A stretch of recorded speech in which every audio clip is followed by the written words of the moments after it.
Hi, I'm John Atack, and I am delighted to welcome my bosom buddy, Eddie Stratton. And I was a few years ago, 2016, which is about 5 years ago now, I put forward a model for a human predator.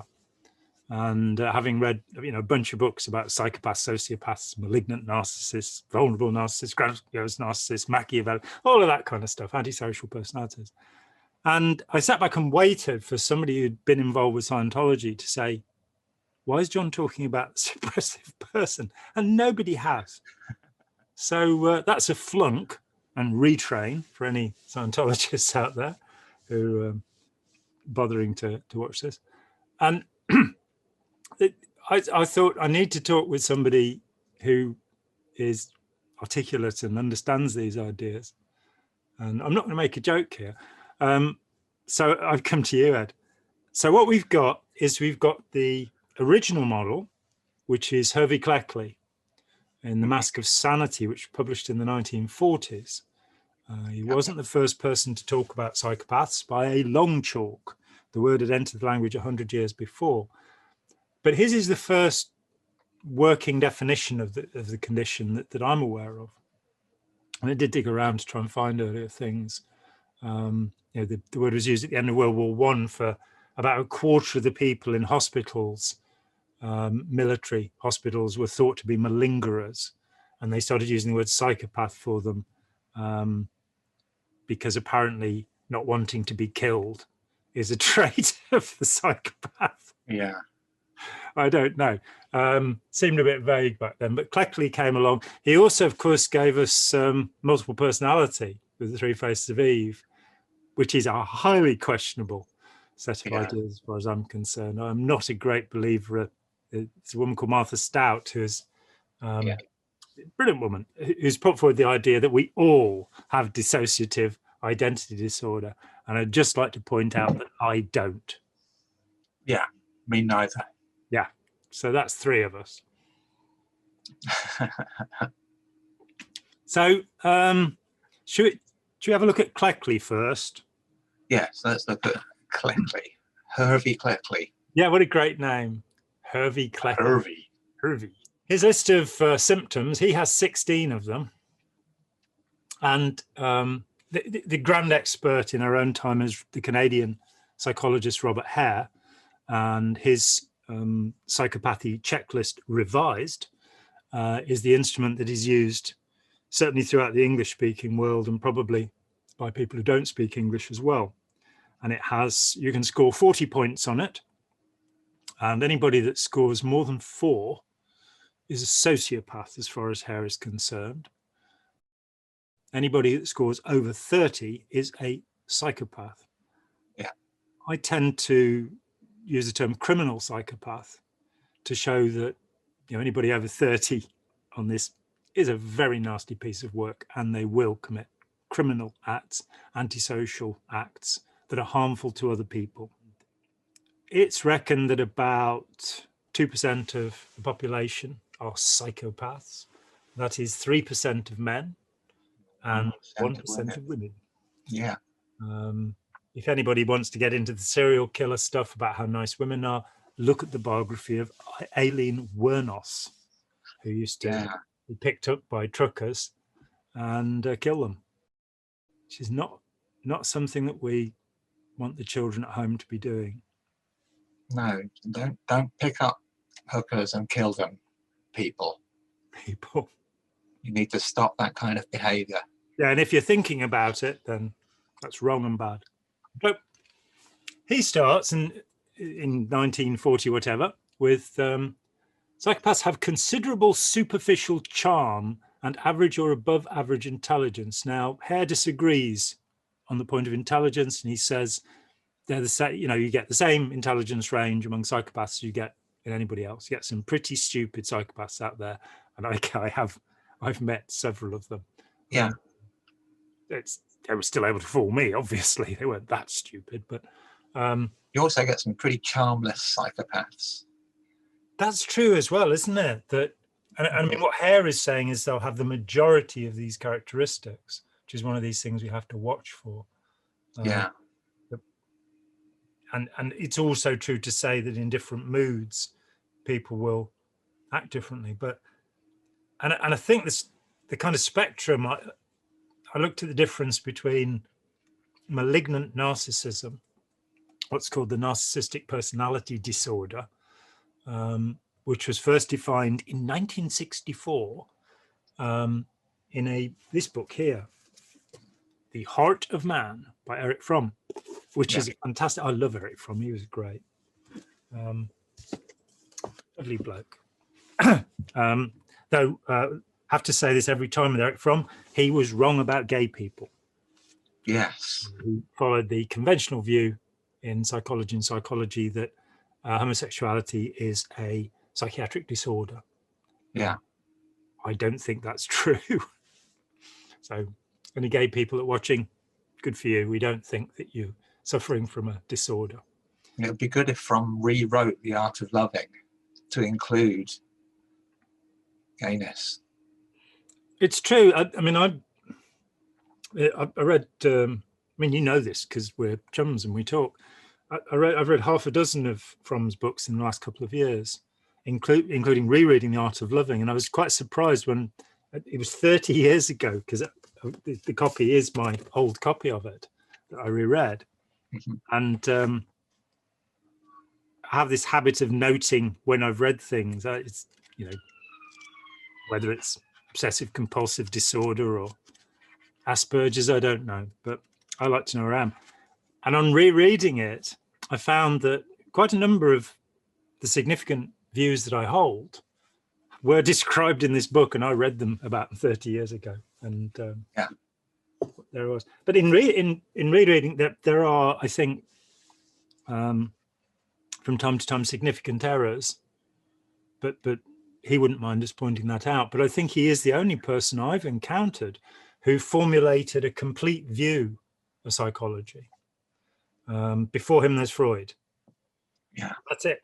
Jung has a crack at it in his wacky way, but animus, all of that stuff, it makes no sense to me.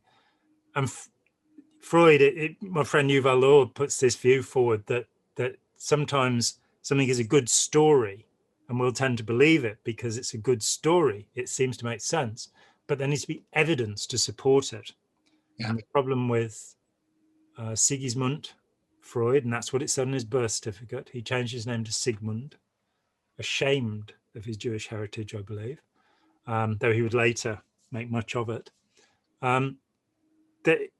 With him and with Ron Hubbard, who we're going to discuss in elaborate detail, they're both lying charlatans, and their models were, well, that sounds right. You know, your mind is like a calculator that's got the number 7 held down in it. So all your calculations are wrong. It's like, you know, you look at a duck and you think there are 7 ducks. And he just got away with it because the word for calculator in 1950 was computer. And people now reading it think he's making a comparison with a computing machine, where in fact it's just a calculator he's talking about. The human mind is like a calculator. Yeah. Okay. Not really. Mine isn't anyway. I don't multiply things by any number automatically. I don't think anyway, not that I've noticed. I'm not seeing double, which he probably was. So considerable superficial charm. Except for Ted Bundy, who was arrogant and charmless. Yeah, it was interesting that his classmates at law school said they had no idea of, you know, that he was going out murdering women, you know. Yeah, Anne Rule says the same thing. His partner at the rape crisis line that he worked on, she had no idea what he was up to. He was just a normal bloke, ostensibly. But in the courtroom, when he was trying to defend himself, he was just arrogant. Kenneth Bianchi, one of the Hillside Stranglers, you have the same thing, that this extreme end, the homicidal psychopath, that he was somebody who had read the books about his condition and learned how to pretend not to have it so effectively that 2 psychiatrists had said he couldn't possibly be involved. And I think it was the first videotaped interview in California, police interview. Mm. And it's a long time since I saw it. It's 40 years since I saw it. And it's mind-boggling, where the two detectives are absolutely determined that he's the guy. And they suddenly press the narcissism button, which is the way to get around such people, where you congratulate them in some way on their cleverness, and they will open up and start boasting. And he really did do a Dr. Jekyll, Mr. Hyde flip on camera, really quite surprising. So sometimes that charm can be acquired. But it's absolutely right. We shouldn't be looking to say, well, they must have all of these things. For sure. Now, I've in my version, I have that human predators are charming and good at flattery, but they don't mean a single word of it. So it sometimes will happen and it sometimes won't. What does Hubbard have? Does he have charm? I don't think he has charm, does he? He certainly didn't have charm. No, he didn't. They're surrounded by cowed or ill associates, as he was, and they cannot finish a cycle of action, like actually making a bridge to anywhere, for example. Yeah. No, there's nothing about charm in his version. All right, so let's move on to that. I should probably have pulled up Hare's list, but 3 lists is enough, isn't it, really? Yeah. You know, go and dig out Robert Hare, and Kent Keel's quite good on the subject here. They have an absence of delusions and other signs of irrational thinking, according to Cleckley. Yeah. I don't think that's necessarily true at all, that you can have psychotic psychopaths. And I think Ted Bundy very well fits into that category. Yeah. So the idea that the psychopath will be sane, which is what we mean by an absence of delusions, I don't think is correct. We then have a point that does tend to be agreed with, which is absence of anxiety or other neurotic symptoms, considerable poise, calmness, and verbal facility. Yeah. And this is one of the things I got to, that there seems to be there are opposed characteristics as well, that when you look at somebody like Hubbard, who would probably be classed as a vulnerable, malignant narcissist, if one had the time to do such things, that he appears to be extraordinarily anxious. And I think that is true of, you know, if you don't like me, I'm going to get very upset, you know. And I have loads of people over the years. Barbara Cloden, who was with him in 1950, was his girlfriend, who went on to qualify as a psychologist.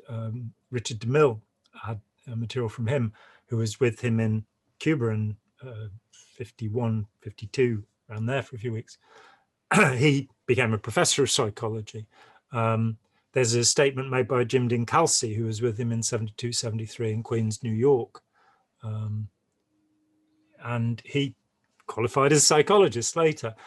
And I talked with John McMaster, who in 1965, of course, is declared the world's first real clear. Yeah. And I got the same account. Same account comes from all of these people, that he was very anxious. Barbara Cloden talked about him working on science of survival, and that he just kept breaking down and spending days in bed, distressed and drinking and unable to think of anything. So high anxiety or no anxiety, they don't seem to fit into the normal range of anxiety. Yeah. Considerable poise, calmness, and verbal facility. Now, Hare strongly disagrees on verbal facility. Mm-hmm. He says that psychopaths, one of the tells is that they have problems with grammar. They invent words. Oops, not mentioning any Aaron Hubbards. When Let's Sell These People a Piece of Blue Sky was originally published as A Piece of Blue Sky, Richard DeMille wrote to me, and which was wonderful. And he said that that of all of the books written about Scientology, this was the best one. Yeah, it was rather nice. And he said he'd read them all. And to my knowledge, there were 14 books already before Blue Sky. They called me the original gangster when they put me on the Leah Remini Mike Rinder show. The OG. Yeah, the OG. But I'm not. You know, the original gangster was Dr. Joe Winter, who published his book, A Doctor's Report on Dianetics, in 1951. Yeah, and a very interesting book it is too. yeah, it is. But it is one of the tells that there's difficulty constructing sentences. It surprised me that throughout the Trump era, nobody seemed to make a point that he couldn't pass a sentence. Yeah. Almost ever.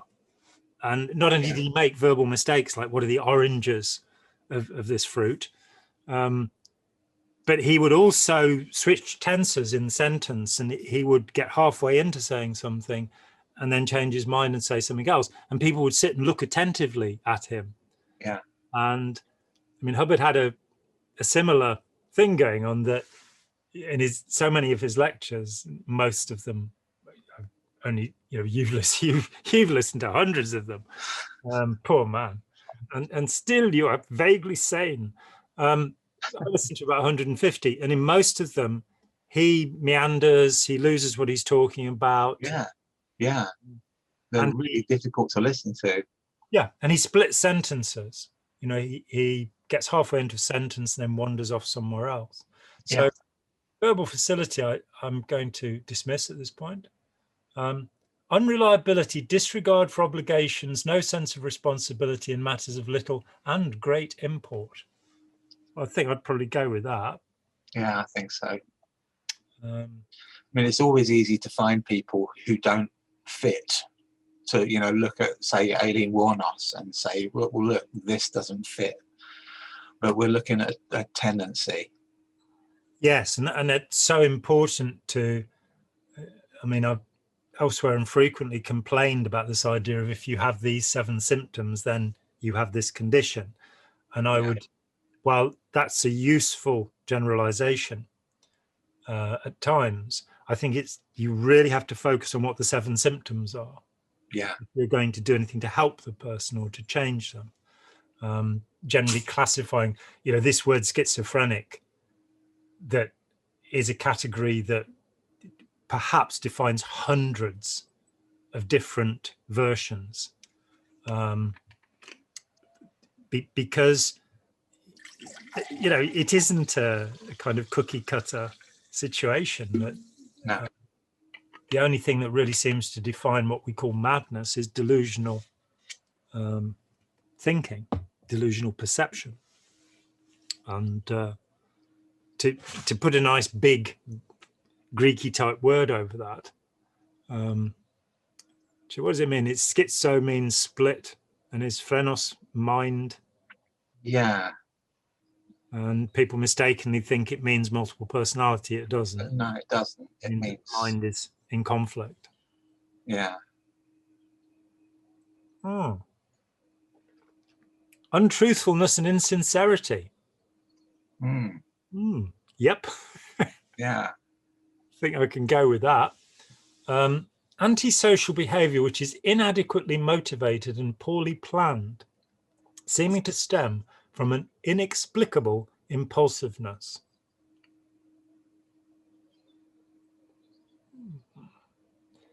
I mean, certainly if we pull everything away, then we're talking about prosocial or antisocial behavior in people.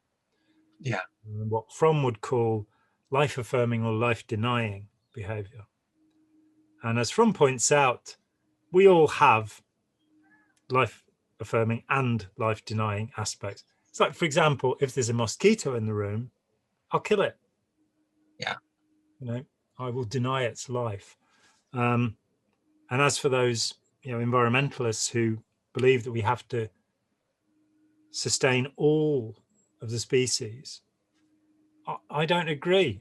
I think there are quite a variety of bacteria and viral forms that I don't wish to persist in the world. And will that create an imbalance in the food chain? Yeah. And as you know, as long as mosquitoes carry dengue and malaria, I don't like them. No, one wonders whether such environmentalists have ever had bed bugs. Yep. In which case, you'd want to exterminate them, all of them. Yes, as quickly as possible. Yeah. And not necessarily in a humane manner either, you know. No, it doesn't occur to me to be humane about exterminating bed bugs. No. If they suffer, then it's no skin off my nose. Doesn't matter. No, because they are creatures of the devil.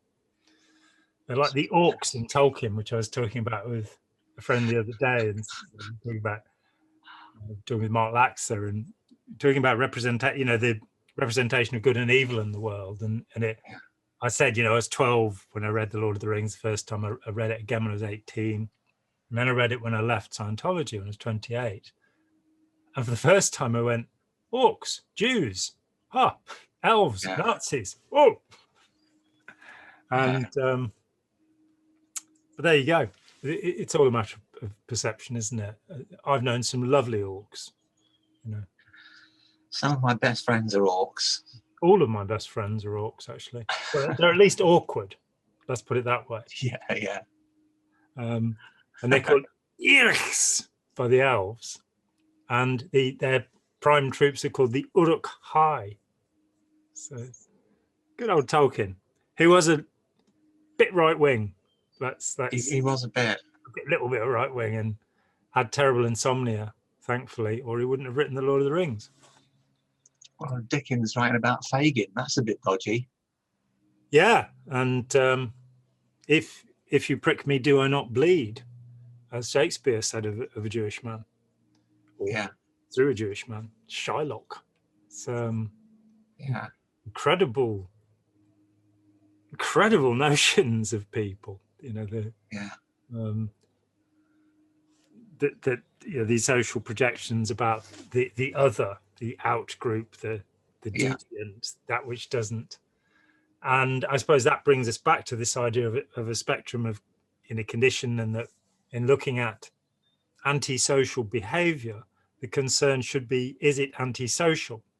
Looking at the criteria for judging the person who is being antisocial to determine how antisocial they are, interesting. But it can lead to presumptions like, for example, the FBI's model of the serial killer, which in many cases does appear to have value, but not in all. And you then come to the abuse of statistics that Ben Goldacre, in his lovely book Bad Science, talks rather patronizingly about statistics, but I probably found it patronizing because I studied statistics, so being told that I don't know anything about them seemed slightly wrong. I can tell my mean from my mode from my median, and I only ever use the standard deviation. But nonetheless, I can't remember what I was going to say. Talking about people losing their way in the middle of a sentence, he points toward the failure to understand something because it's presented as a statistic. So, for example, if somebody is murdered, because the police have been told that the majority of murders are family members, they will focus on family members. Yeah. And Derek Chauvin was not a member of George Floyd's family. Well, not closely related anyway. I'm sure that we're going back a few thousand years, they inevitably had an ancestor in common. But so, grabbing a statistic and making a presumption, and the same with the FBI's model of the serial killer, that if you get a very smart serial killer, they're going to have read that model. Yeah. And so if they feel like escalating the standard idea, they'll move to another state to do it. You're not looking. And it's strange, isn't it, that per head of population, not only in the US, do they have 100 times more mass shootings than we do. They also have certainly 30 or 40 times more serial killers per head of population than we do. Yeah. So a friend the other day was saying that there was a poll in the US that said that something like 80% of people believe that mass shootings were just going to be a fact of life in the American future. Yeah. Seems to me a hopeless position. And as it's not happening anywhere else, it might be time to look at certain aspects of culture that are encouraging this, like allowing lunatics to buy assault weapons, for example. Yeah, allowing the NRA to set policy. Oh. Yes, allowing a lobby that believes in the right to arm bears is not a good idea. Even though Charlton Heston was the head of I think he was the head of the NRA briefly, but he was certainly a prominent member, and he made many great films. But I have come to the point of view that actors are not necessarily the cleverest political and philosophical leaders. No, not as a group. Though Ronald Reagan is obviously the exception. Victory over communism and the voice of America. So that's said something rude about him.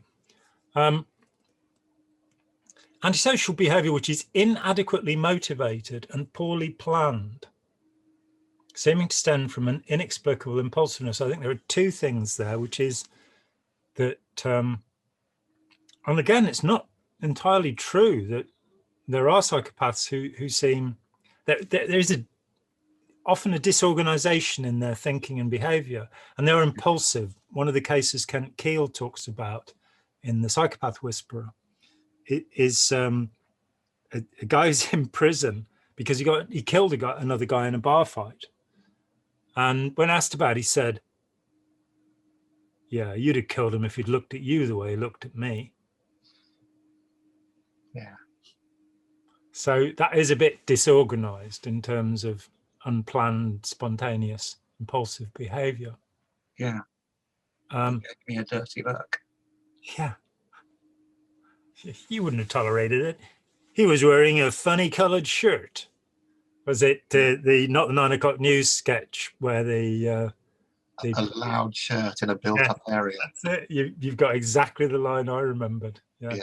And you booked him for wearing a loud shirt in a built-up area. Yes, he was. That's not actually a crime.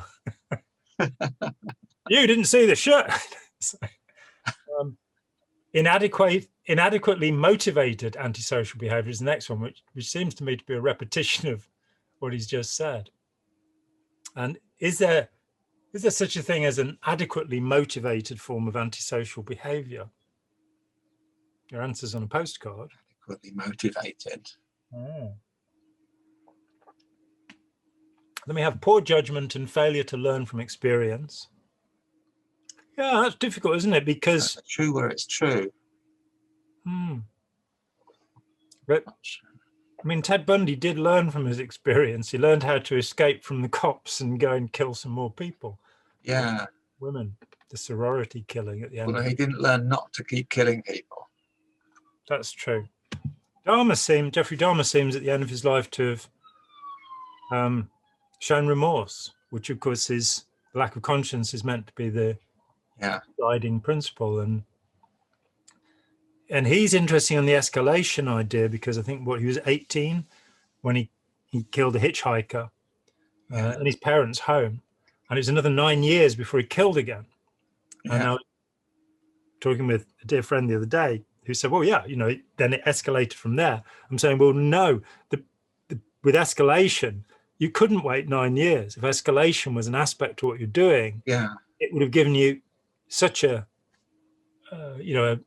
this is how the homicidal psychopath, this is how they get their sexual. Yeah. So although Jeffrey Dahmer's first murder, which was a guy called Kevin Hicks, Stephen Hicks, was entirely dissimilar to the way he dispatched the others. They were all part of a pattern, but Stephen Hicks's murder was more an impulse. Yeah, and again, the modus operandi, the psychopath is meant to stick with a particular way of doing things. And with Dharma, his objective is different, that he's trying to create a robot slave along the way. Yeah, Gay robot slave. He's unusual among serial killers. I don't know, there probably are others, but I don't know of any other gay serial killers. There was a guy recently, I forget his name, but he was killing people and leaving them in various places, killing them with, I think, with GBL. You're right. That was in the UK, wasn't it? Yeah. Yeah, I'd forgotten about him. But it is unusual that in the majority of cases, serial killers are heterosexual and male. All right. Poor judgment and failure to learn from experience. Well, I probably suffer from that. Yeah. Yeah, maybe we all do to a degree. Yeah. It's by degree that's important. Yeah. And this is Cleckley, this is the start of an investigation which would lead to Robert Hare's work and will lead beyond that. I think there's a certain weighting in Hare's work that there might be too much significance given certain points, and he certainly repeats certain questions within his checklist. Yeah. You know, they're reworded, so he obviously gives more weight to those conditions. Then we have pathological egocentricity, total self-centeredness, and an incapacity for real love and attachment. And I think that one does hit the nail on the head. Yeah, I think so. And it covers the gamut of antisocial behaviors, you know, the narcissists, sociopaths, the psychopaths, that and it houses in it the thought that Eric Fromm was going to extract, which is the word narcissist was first used in psychology by Havelock Ellis, the first sexologist, and he used it in a very narrow and precise sense. I think he's the only person to actually use the word properly, in that a narcissist is somebody who is self-sexual. They're not interested in a sexual relationship with another person, and their sexual gratification is all through masturbation. They will kiss themselves. I'm not sure how you do that, but yeah, you have to be entirely reversible. Yes. But that, you know, so he gives a precise definition because, you know, as we know, the story comes from the Greek myth. It's told by Ovid in his Metamorphoses, and it's the story of, and there are variants of it, as is true for all Greek and Roman myths. But he is a young man who falls in love with himself by looking into a pool and seeing his own reflection. And he's already actually quite casually dismissed some of his many suitors, who are both men and women, this being the Greek world. It's a very bisexual world. In fact, it was, of course, largely a homosexual world during the period of classical antiquity. And the reference to that would be the Plato's Symposium, where the great intellects of Athens are gathered together, including Socrates, and talking about love, and eventually I think it's Socrates who says, "And you can love a woman." They've talked about this before. Who to anybody. Oh God, that's a weird thought. What a perv. Was it a woman for duty, a boy for pleasure, and a melon for ecstasy? I had a friend who quoted that at me, and I said to him, "They may not be eating the melon." Yeah. Who knows? I wasn't there at the time, so I have no experience of that whatsoever.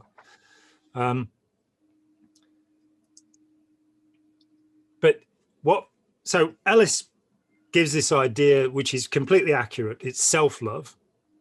Yeah. And then Freud picks the word up and twists it, which is something he was quite good at doing. And anybody who knows me knows I loathe Freud pathologically.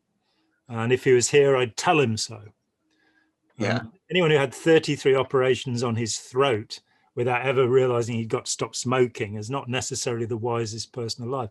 He also never received a single session of analysis. That's how strongly he believed in it. He knew that he was the perfect being, or narcissist, as we would say.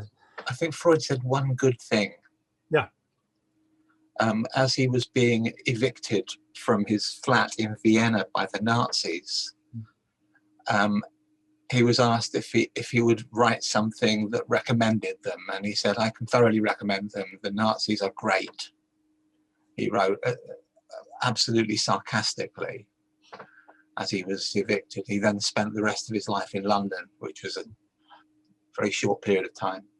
Yeah, and I mean, maybe if he hadn't had that ironic sense, they wouldn't have let him go, you know. Yeah. As he was, of course, of Jewish extraction. You know, his great rival, Viktor Frankl, Yeah. ended up in both Dachau and Auschwitz. Yeah. Wrote Man's Search for Meaning, one of the, Joseph Campbell calls it an ambrosial book. You know, how somebody could write this little book about being in Auschwitz and make something wonderful of humanity from it is quite something. Whereas Freud just went to London and sulked. Yeah. But that's the way of it. Okay. I'm gonna have to come back. Yeah, pathologically. So what Freud then puts with this idea of narcissism being self-love with the inability to love others. And that can fit to Havelock Ellis's model, only of course what it becomes is that Ellis meant physical, sexual self-regard, and it now becomes psychological. And Erich Fromm, who is both a great supporter of analysis and the greatest critic of Freud, says, there is a fundamental mistake here. A narcissist is somebody who does not know how to love. Yeah. That's what's wrong. So it's not they love themselves. It's that rather than maturing and developing into adults, they have a childlike need for adulation and encouragement and support. Pathological egocentricity, total self-centeredness, and an incapacity for real love and attachment. I think Cleckley's, he's got it, and he's actually got it before Fromm got to it. But I think Fromm's precision is important. Yeah. That such people don't like themselves because they don't have a sense of liking. What they want is to, if I've understood it, they are desperate for pleasure. They're desperate, and they require much more stimulation than other people to get any sense of enjoyment out of the world. In terms of the actual criminal psychopath, Kent Keel put more than 500 convicted criminal psychopaths who had scored high enough on the, he was a pupil of Robert Hare, they'd scored high enough on the Hare checklist, over 30, and he then put them through an fMRI. He was not happy about the quality of fMRI studies, and actually worked with Siemens to develop a mobile machine that was 20 times more powerful than the older machines, and used it for something that it is useful for. I'm very skeptical of the use of computed tomography, CAT scans, PET scans, fMRI, to talk about states of mind. Yeah. They're used to talk about how much mass there is in a particular part of the brain, which is what his interest was. They're pretty accurate. And what he found was that there was, I believe he says always, a deficit in the connecting tissue between the limbus, the old or reptilian brain, and the neocortex, the prefrontal lobes. between impulsive emotion, reaction, and thoughtfulness. And that deficit is not massive, but it does exist. I mean, I've heard it averaged at 7%. So they will follow their impulses rather than thinking stuff through. And they don't have a regard for other people. He goes on to say a general poverty of deep and lasting emotions, which is very poetic, isn't it? General poverty of deep and lasting emotions, which is said to have a low emotional effect, and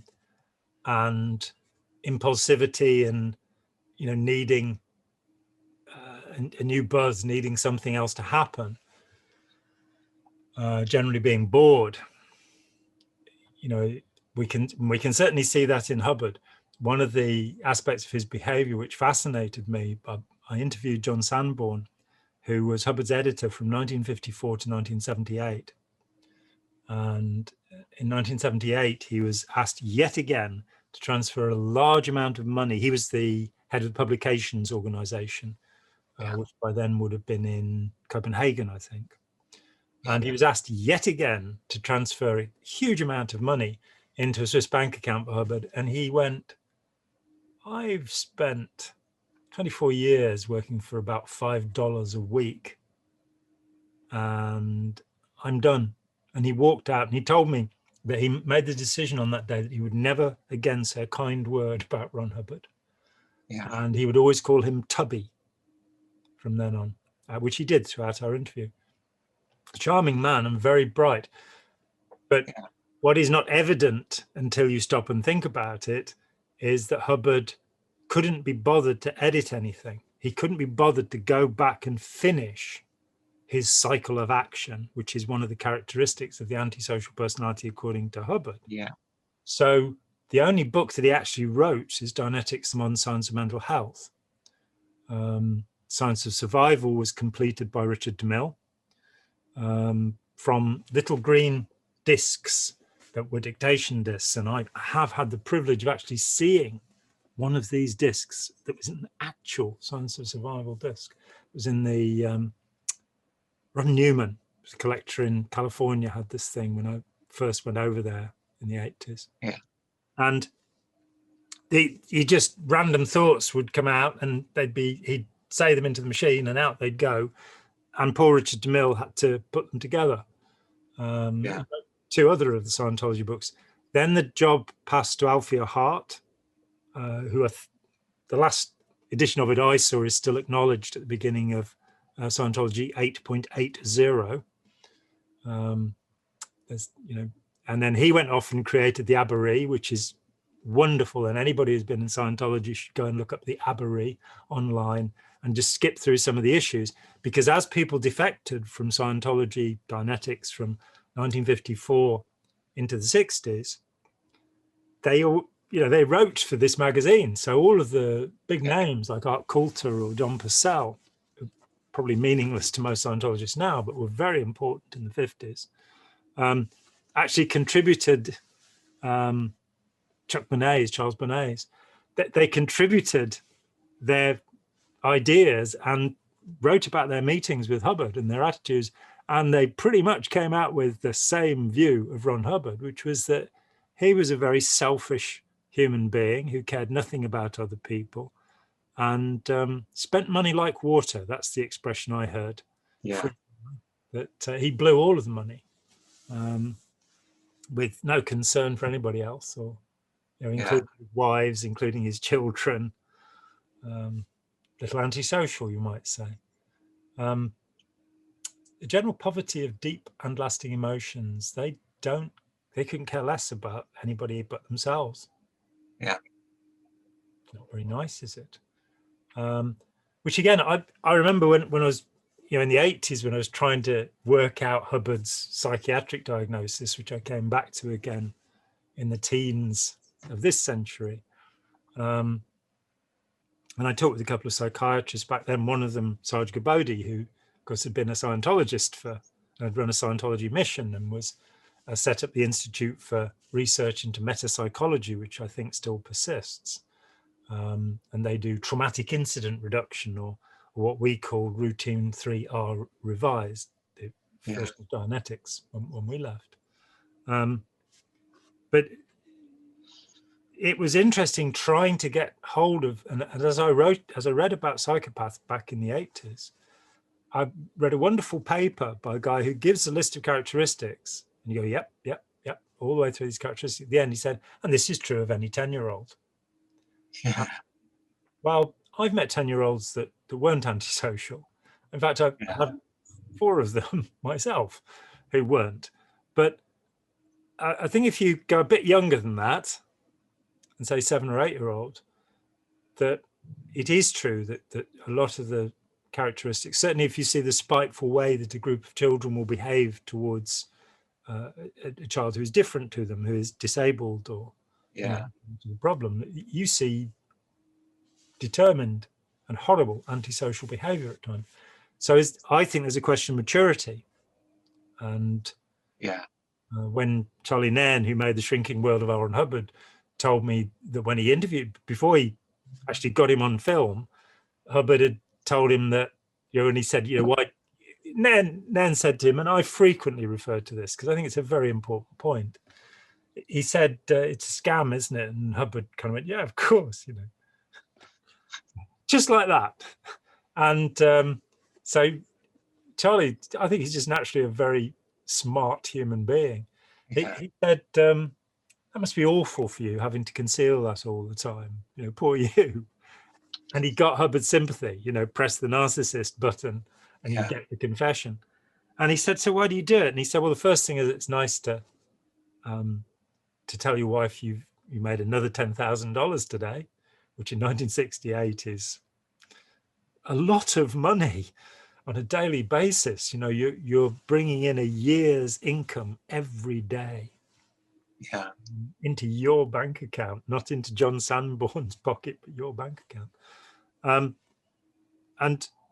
But the main thing is, I like to catch the clever ones and reel them in. And when Charlie told me that, and this is, 2014 when we were finally in touch. Wonderful, brilliant man. Really have a tremendous admiration for him. I immediately went, a 10-year-old. Ron Hubbard was immature and he was annoyed that the other kids didn't like him because he was spotty and fat and scared of horses, apparently, though he'd been breaking broncos when he was 3. His classmate, when he was 15, laughed when Russell Miller said, was he breaking broncos? And said he was terrified of horses. There was a photograph of him about 8 years old sitting on a horse, but they probably told him to stop pulling that face or whatever.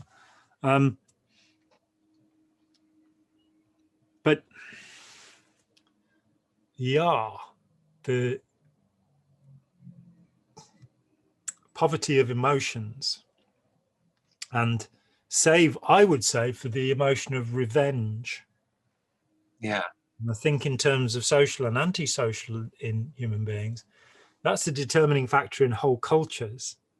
When the first Cherokee ever to be interviewed, or the first, not necessarily the first to be interviewed, the first recorded statement by a Cherokee is when a Spaniard talked with him, and he said, our purpose is to fight war. That's what we do, which makes you think about the Viking, Norman, crusading, many of the Prussian Junker Corps, the Janissaries, many cultures have this machismo, aggression, we kill stuff. That's our purpose. That's why we're here. Then we'll go to Valhalla or wherever. And the Cherokee understood, fairly smart people in my estimation, that they could not resist the Europeans. It couldn't be done. And so they moved from being the most feared people on the eastern seaboard. They are technically Southern Iroquois, but the Northern Iroquois, the Oneida and the Huron and the Mohawk and what have you, they kept as far away as they could from the Cherokee, because the Cherokee and, I mean, the Northern Iroquois got a pretty bad rep. They did, watch Daniel Day-Lewis, they did wipe out the Mohicans, and probably various other Algonquin tribes to the north. They too fought war, but they kept away from the Cherokee.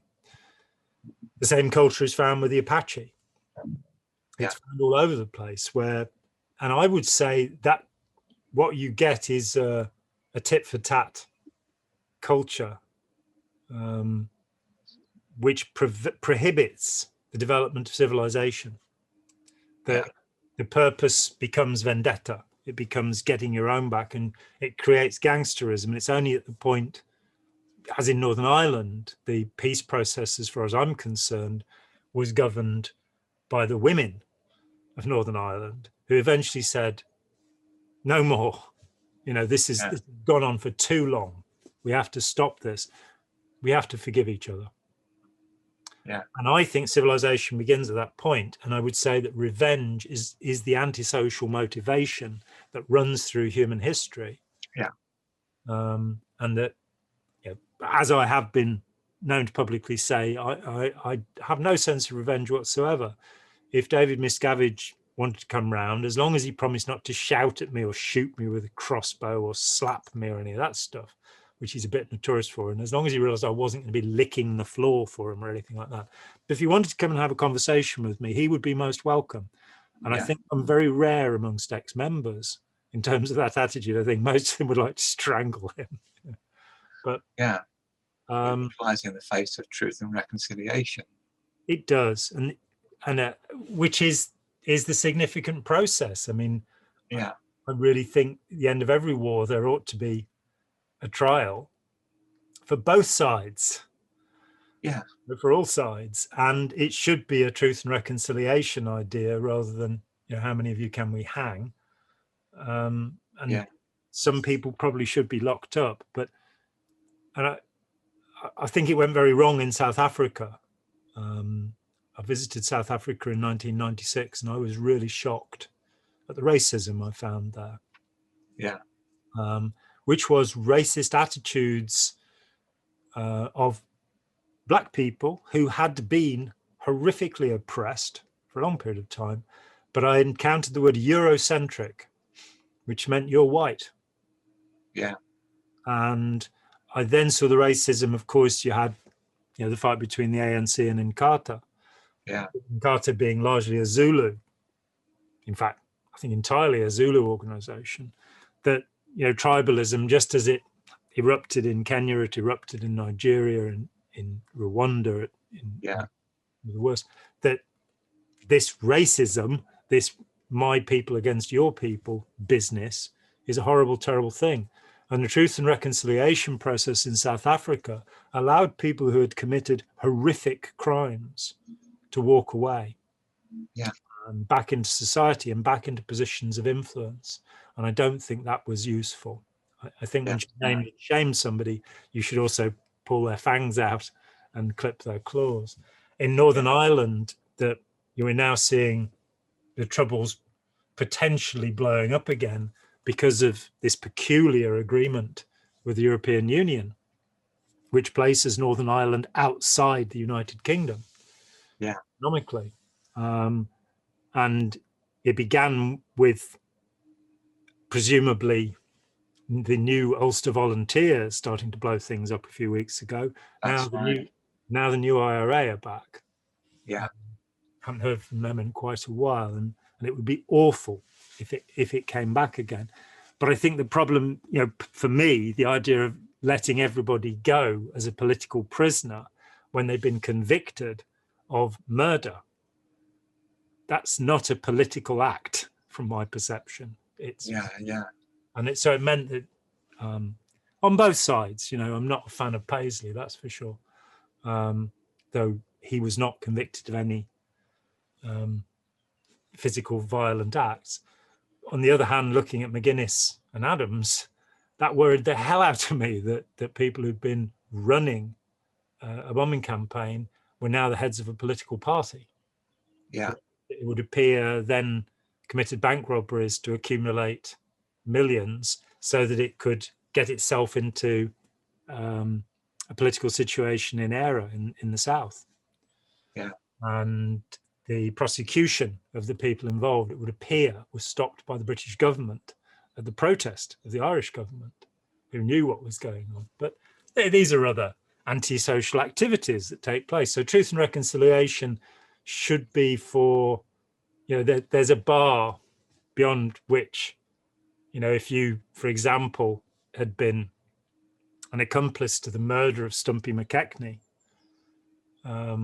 then you shouldn't have been pardoned by your ex-husband, Nelson Mandela. Yeah. That one really bothered me. Yeah, the Winnie Mandela Football Club.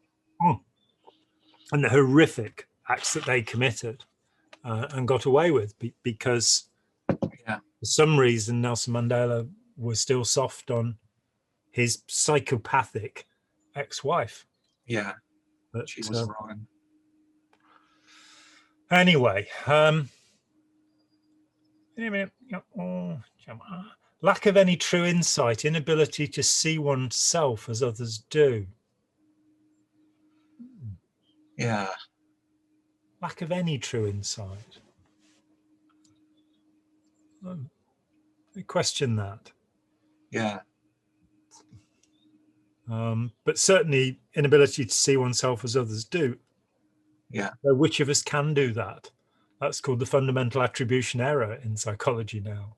Yeah. We look down a telescope that makes our activities look trivial and other people's activities magnified. Yeah. That is a normal tendency, though perhaps if one does mature into adulthood, one can get over that. You never know. There is such a thing as humility. And I intend to get some of it one day, One day?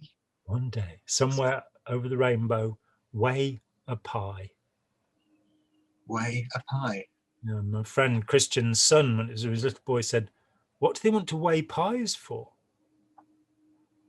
And there is no answer to that question.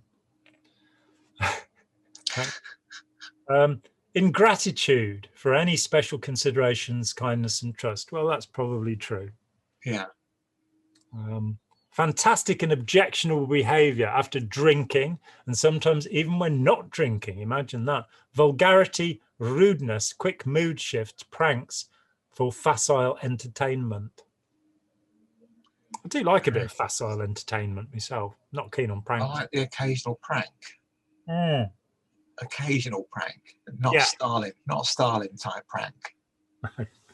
No, where nobody gets hurt, or murdered. Yeah.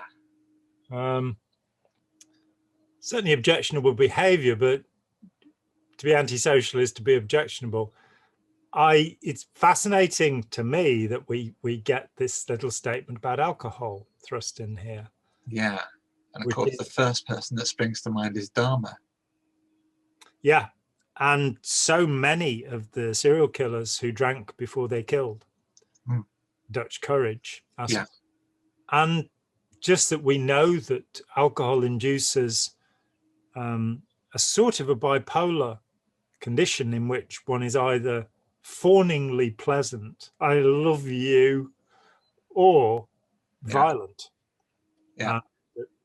About 2/3 of violence in our society is attributable to alcohol, whereas of course none of it is attributable to cannabis.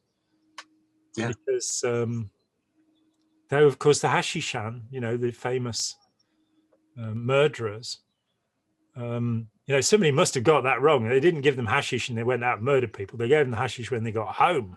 Because they've been way too stoned to do anything. That's the great advantage of having something that creates such cognitive havoc.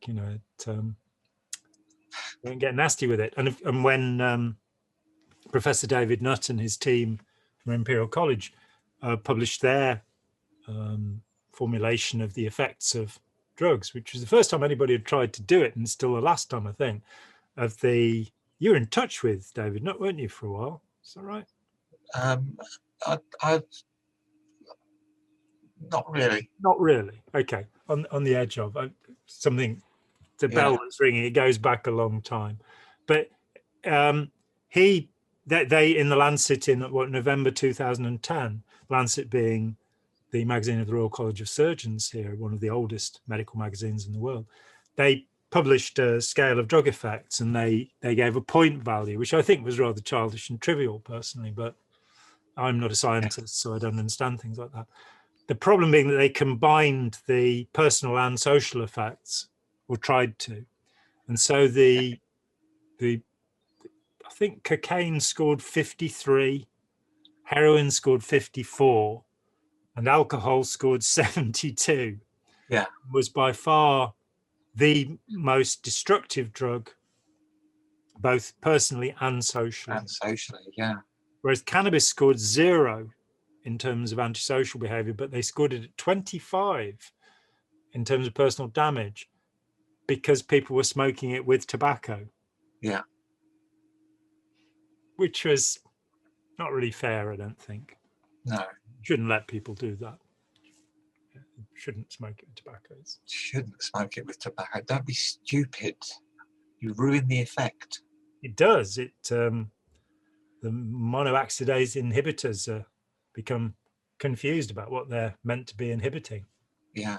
Because one drug does one thing and the other does the other. But one disinhibits, one inhibits. It's like putting vinegar in a blancmange. Yeah. Now there's a thought.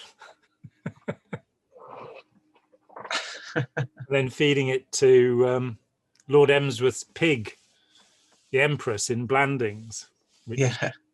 We've just watched both seasons of that. How glorious! But the pig gets to eat blancmange in one of the episodes. Oh, no vinegar involved though. I don't think even a pig would do that. No history of genuine suicide attempts. Okay, I think we're just going to move on from that one. But yeah. I suppose the point is that,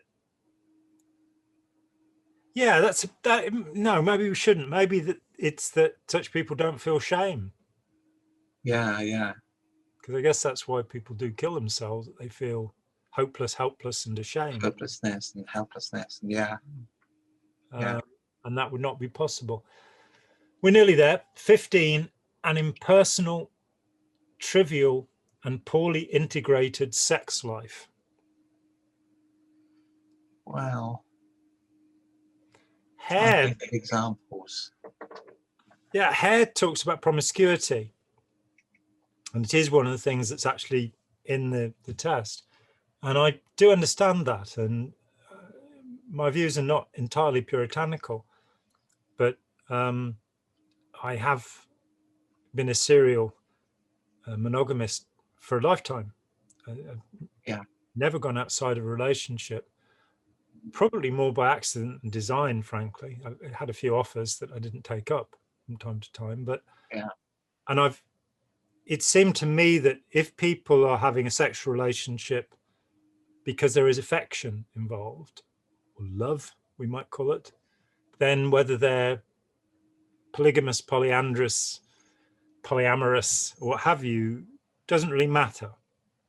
But if people are just having sex as sex, that does concern me. It didn't used to when I was a kid. Yeah. It was like, yeah, people should do what they feel like doing.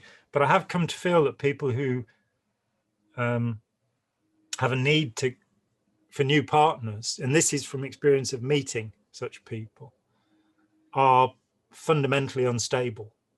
Yeah. And uncaring. In fact, yeah, there's a lack of empathy that goes with it. Yeah. And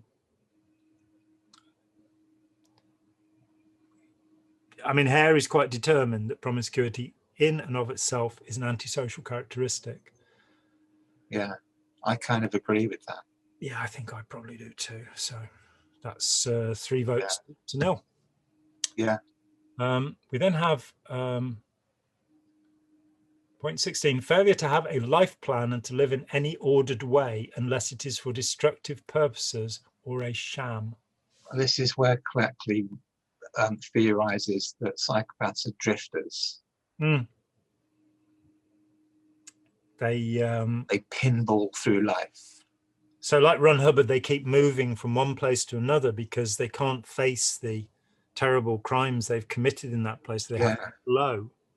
Yeah. When Scientologists do it, is considered criminal and antisocial, but that Ron Hubbard spent a lifetime doing it. Running away.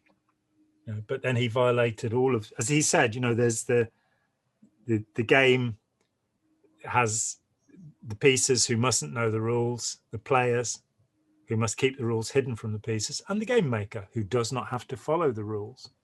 Yeah. He most certainly didn't. When he got ill, it wasn't because he was connected to a suppressive person, unless, as Richard DeMille wrote to me, he said that the thing that he liked the most about A Piece of Blue Sky was that I determined, and this is a professor of psychology talking, that I determined that Ron Hubbard was the only suppressive person.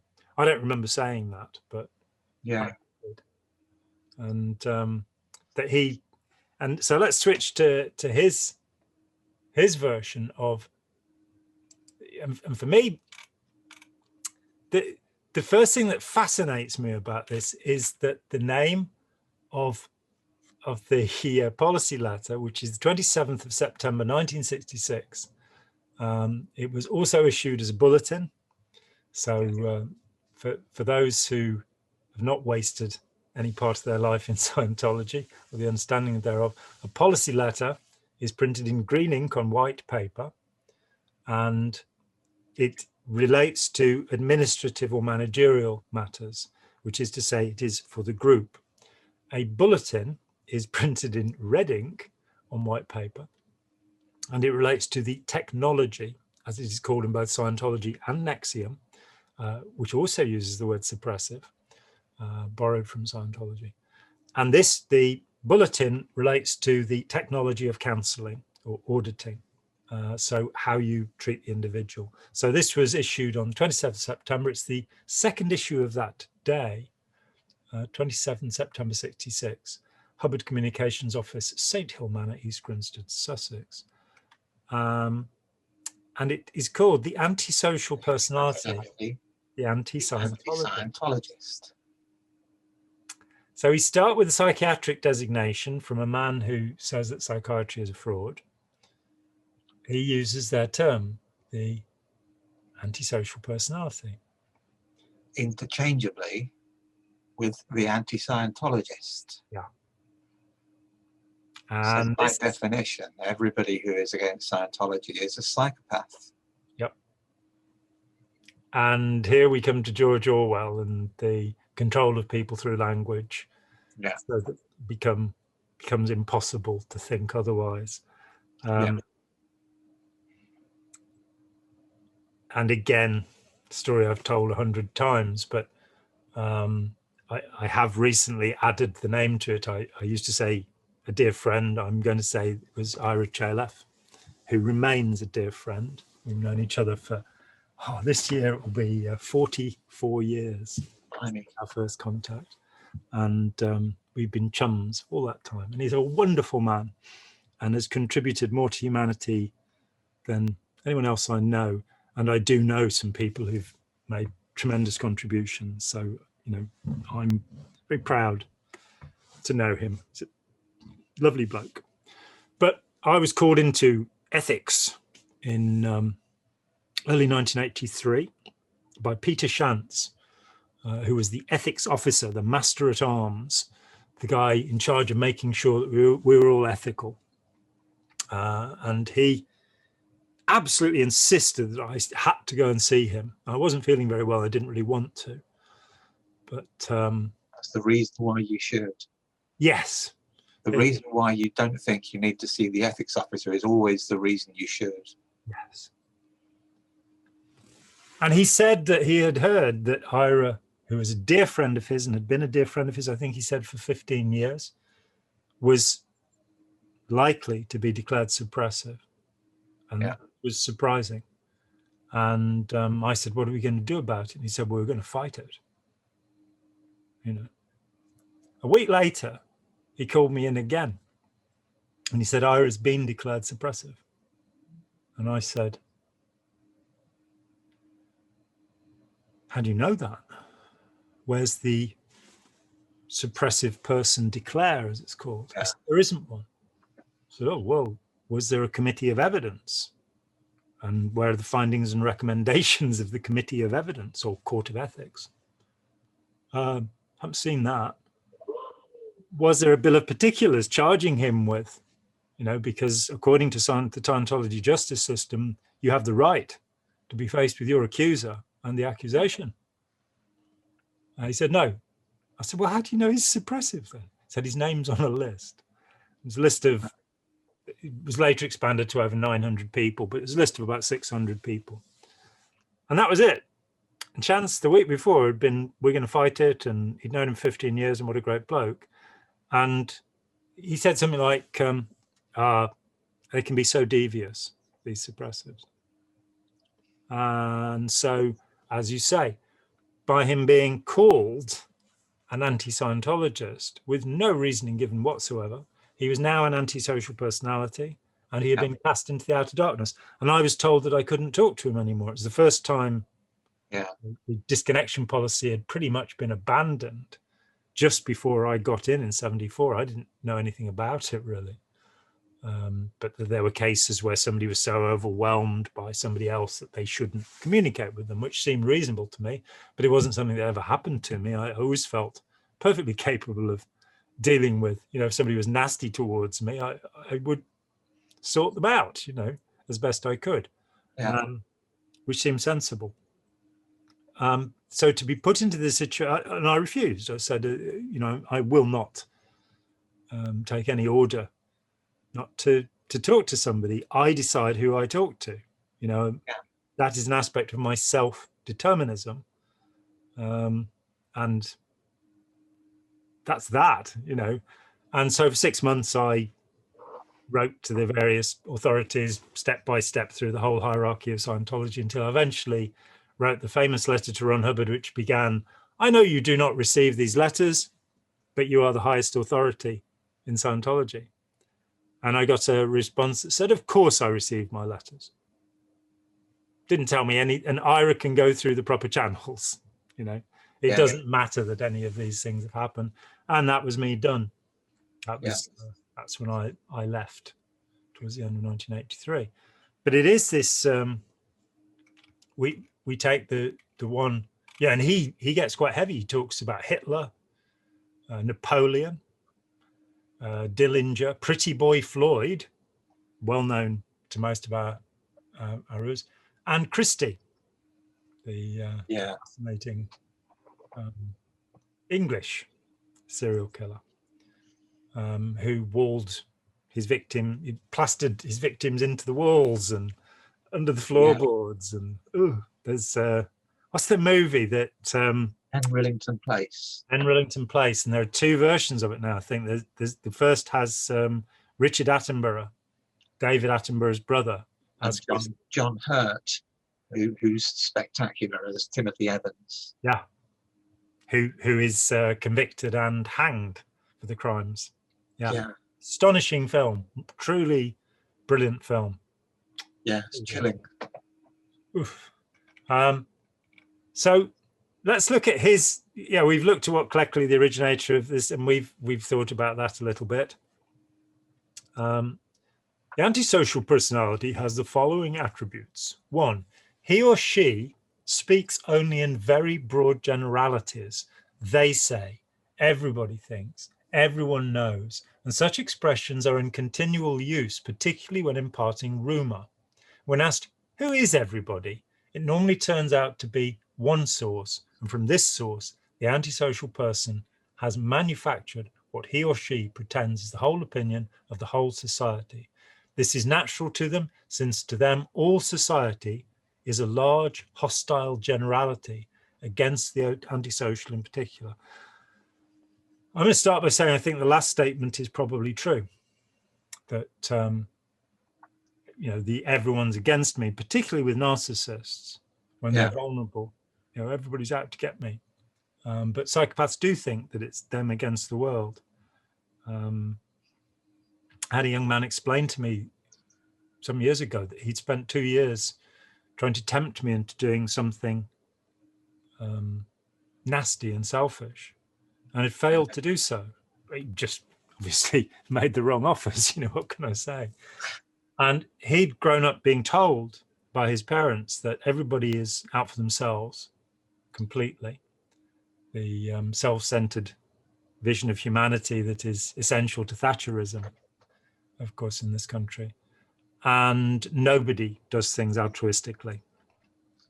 And he said he'd gone to his mother and said, well, look, I've tried for 2 years to get this guy to do something, and he won't. And so she said, he must be gay. So, which I didn't know. Okay. Still working on that one. But I think there is the sense of, every man for himself. Yeah. Among such people. But the first part, there's a little clue in the first part, and it's the use of the word only. He or she speaks only in very broad generalities. Now, it's a very broad generality to make that statement. It is. Also saying all psychiatrists, psychologists, and psychotherapists are evil and joined in a conspiracy is quite a broad generality. Yeah. All journalists, all communists, all homosexuals. Of course, Hubbard was anti-gay, despite Church Scientology says. All of this is PTSD. That's it. You're a potential trouble source, which is a fascinating expression. If because you'll cause trouble to Hubbard and Scientology. If anybody watching has a copy of Story of a Squirrel Part 2, I would love to see it again. My copy has gone missing, which is a satire upon a publication that attacked the heir apparent to Scientology, David Mayo, which is called Story of a Squirrel. The Story of a Squirrel Part 2, some wag wrote, people get tech and ethics confused. Tech being counseling idea. Tech is to make money, boxcar loads of it. Ethics is to deal with anyone who finds out about this or me, which I think showed that the author of this thing had really understood the basic principle of Scientology. Tech is to make money, boxcar loads of it. And ethics, deal with anyone who finds out about this or me. So Hubbard was given to speaking in broad generalities or generalizations is the more usual word, I think. Generalisms we could do. We wanted to. Is it a reliable indicator of an antisocial personality? Speaking in generalizations, not really. Not really. All people have blood. Yeah. All living animals have blood. Nobody likes Bon Jovi anymore. There are truths in this universe, it's for sure. Yes, sir, I can boogie. All night long. Point 2. Such a person deals mainly in bad news, critical or hostile remarks, invalidation and general suppression. Gossip or harbinger of evil tidings or rumor monger once described such persons. It is notable that there is no good news or complimentary remark passed on by such a person. Now we've gone from deals mainly in bad news to no good news. Yeah. So already within a single statement, we have a contradiction.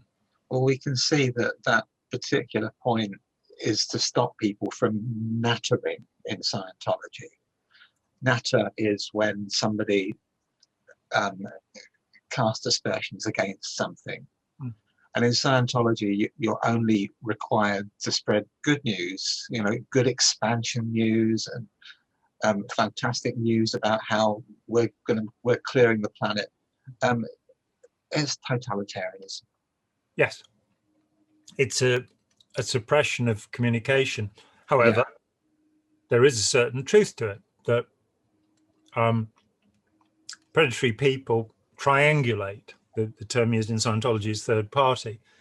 Other people, they do pass on nasty comments about people. The problem we get into, and it's one that plagued me for many years, because it seemed that we shouldn't say nasty things about people. You know, that seems a reasonable idea. But the problem is that you'll then get, well, I've got a good example of it. When the Catholic Workers' Party, at the behest of the Pope, and through his envoy, who would become the next Pope, decided to back Hitler. You know, sometimes it's a good idea to be honest and say, as a Norwegian psychiatrist did in 1933, Hitler is a psychopath. Sometimes you do have to pass on bad news, and sometimes you have to stand up against, because otherwise, oh dear, the world is going to collapse in calamity, because the predators will take over if it's not pointed out what they're doing. I think the thing is to be accurate. Yeah. If there's a problem, it needs pointing out. If there's only good news on the horizon, then fine, only good news. But problems have to be pointed out in order to solve them. Yes. And I mean, I had an interesting childhood. I had one grandmother who was most certainly a narcissist in the nasty sense of the word, very self-involved. And I had one grandmother who was a saint. She was the sweetest, kindest, nicest person I've ever met. And she would never say anything unpleasant about anybody. And so that was a standard I tried to set for myself. And I failed miserably because, I've said horrible things about Ron Hubbard, for example. I've called him fat. Yeah. I've talked about the big lump on his head. You know, his dreadful teeth. Teeth all falling out and rotting because he was terrified of dentists and doctors. And his drinking, his admission to drug abuse. He talks about taking amphetamines. He talks about becoming a guinea pig by becoming addicted to phenobarbital. He talks about it in the lecture. And he was still trying to get it 13 years later on a prescription pad in East Grinstead. Dr. L. Ron Hubbard. I've said horrible things about him, and I think that's necessary. Indeed, there was one of the class 12s, the highest grade of training in Scientology. There are only 50 of them. And she wouldn't talk to me. She'd left Scientology, she wouldn't talk to me. And eventually, a couple of years after she wouldn't even say hello to me. She wouldn't acknowledge my presence in any way. And a couple of years later at a party, a lot of people around, and I didn't even recognize her. She suddenly burst out with this, "You're giving him what he wants. You're perpetuating his name." And I don't mind writing about Stalin, Mao, Hitler, anyone you like, that they're examples of evil and future generations need to know about them. I'm not selling his techniques to people as she still was. No, I'm not messing their heads up using this dreadful implanting material that he designed. Yeah. The antisocial personality alters to worsen communication when he or she relays a message or news. Good news is stopped and only bad news, often embellished, is passed along. Such a person also pretends to pass on bad news, which is in actual fact invented. I want Scientologists to survive World War III. Oh, sorry, didn't happen. That's an antisocial behaviour, I suppose, but it doesn't seem as significant as the things that Cleckley is telling us. Yeah. A characteristic and one of the sad things about an antisocial personality is that it does not respond to treatment or reform or psychotherapy. Here's an interesting use of the word, psychotherapy. We know he's talking about Scientology there. We do. And yet he's using one of the psych words, which he banned. Yeah. He's trying to be a catch-all to apply the antisocial personality to everybody, not just the Scientologists. So he's using the word that everybody else uses. And he's trying to sound sciencey. I mean, curiously, the original definition the word Scientology by Alan Upward before the First World War is pseudoscience. Yeah. We've got truthiness and sciency now to lexicon. But he seems to have ripped that idea off Cleckley anyway, that it doesn't really matter what you do with a genuine malignant narcissist. They're not going to get better. No, I mean, certainly with, the criminal psychopath, that conventional wisdom is still that it's an incurable condition. However, somewhere past the age of 50, there seems to be a decline in the behavior. Yeah. And it's also, the Mendota study showed that if you can catch them young enough before, their callous and unemotional behavior is the diagnosis rather than psychopathy up to the age of 18. That study did show that they can be reformed and they can be treated. So this is, the inference of this is what's called the no case gain. Anybody such as you or I, and tens of thousands of other people who've been through Scientology and say, it really didn't do me any good. There's nothing there. Yeah.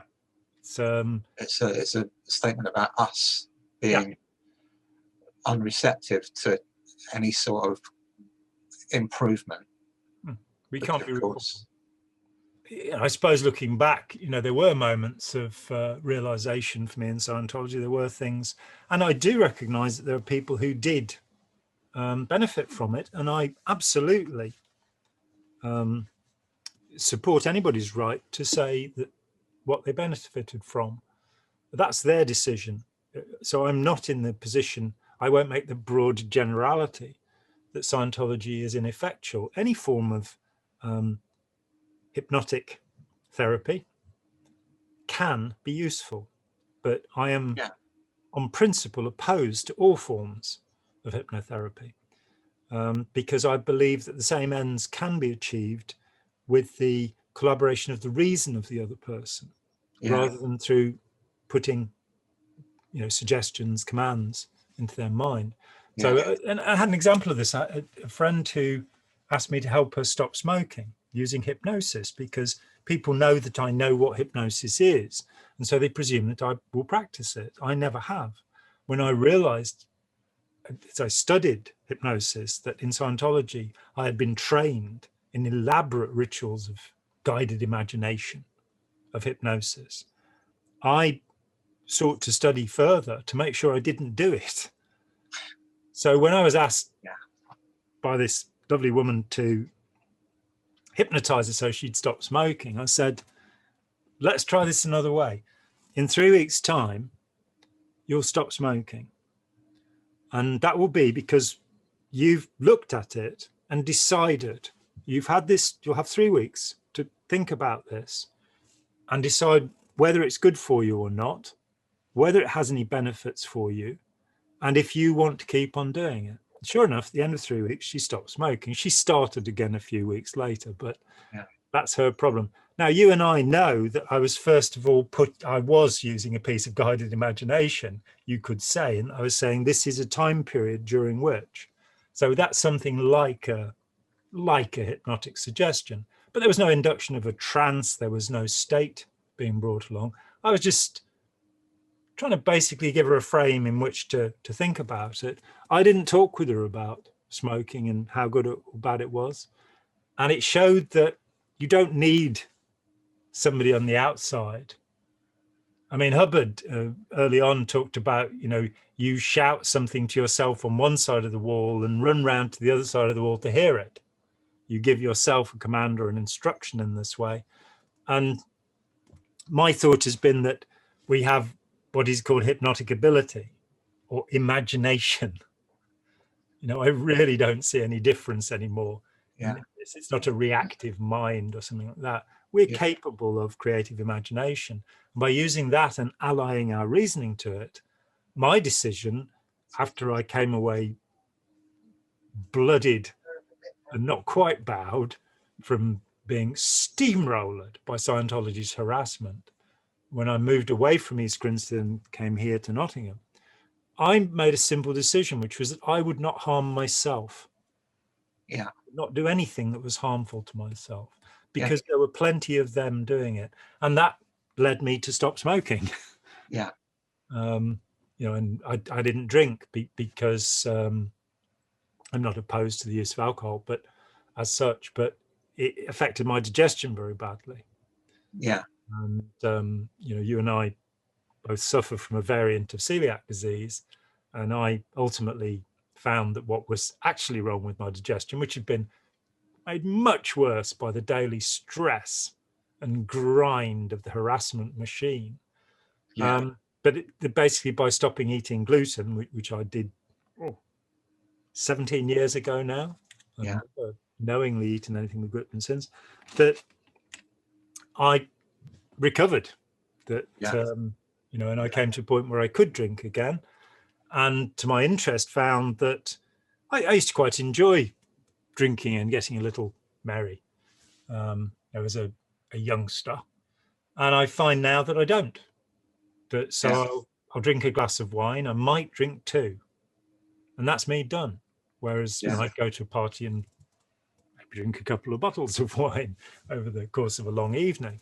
But I don't like the effect anymore. Yeah, I'm the same. Yeah. So, well, we won't be getting drunk after this. No, and I haven't smoked since 2001. Yeah. It was 1997 for me. Yeah. I'm just going, why am I doing this? It hurts. Yeah, that's right. But That's right. sometimes growing up can take a long time, eh? Yeah. I'll get there one day, though. I think somewhere around about 82. It's like the great artist Hokusai, who I can't remember the dates, but he was like, when I was 70, I just about started beginning to understand how to draw. And he keeps progressing, and he still says, when I'm 100. And it is true that the last two paintings he made. There's a wonderful documentary called Old Man Crazy to Paint. And Hokusai changed his name periodically, as some people do. And that was one of the names he gave to himself, Old Man Crazy to Paint. That's his Red Indian name. Yes, that's it, yeah. Two dogs with each other. But mine was Cries with Girls. Cries with Girls. I remember seeing a wonderful exhibition of photographs in the States once, which had pictures of Cheyenne and Lakota warriors in it. And it got Old Man Afraid of His Horses and Young Man Afraid of His Horses. These are great, great names. I was actually given my name by some Navajo Mickey takers in Arizona, in Phoenix. We were hanging out with this bunch of lads and smoking cannabis together with these chaps who had kindly brought us some. And I said, I need a Navajo name. And they said, Cries with Girls. And that became it. Intrinsic wisdom of the tribal people. You can't argue with it. They were delightful piss takers. The coyote stories. That one of the things I love about Native American mythologies is they don't have this kind of Loki character that the Vikings have, this malevolent, destructive psychopath. They have this prankster, represented, of course, by Bill Hicks on stage, who becomes Brer Rabbit as he molds together with the Hare character that's coming in from Africa, who is a bit more malevolent.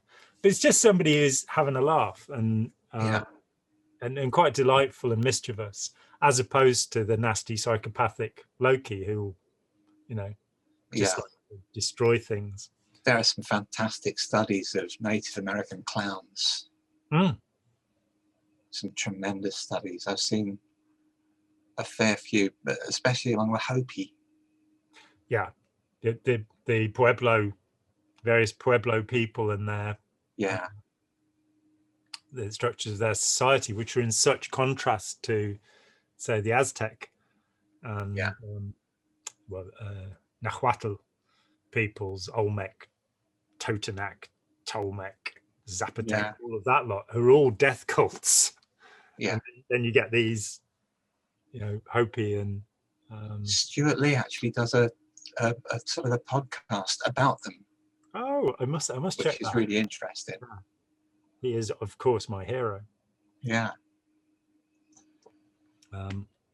Then we have, and this one interests me in terms of Hubbard himself. Surrounding such a personality, we find cowed or ill associates or friends who, when not driven actually insane, are yet behaving in a crippled manner in life, failing, not succeeding. Such people make trouble for others. When treated or educated, the near associate of the antisocial personality has no stability of gain, but promptly relapses or loses his advantages of knowledge, being under the suppressive influence of the other. And there's that word at last, suppressive. Physically treated, such associates commonly do not recover in the expected time, but worsen and have poor convalescences. It is quite useless to treat or help or train such persons so long as they remain under the influence of the antisocial connection. The largest number of insane are insane because of such antisocial connections and do not recover easily for the same reason. Unjustly, we seldom see the antisocial personality actually in an institution. Only his friends, in inverted commas, and family are there. This is Billy in One Flew Over the Cuckoo's Nest. Yeah, Billy Bibbit.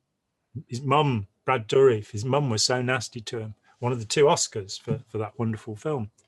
But what a lovely construction that we can now exclude these people.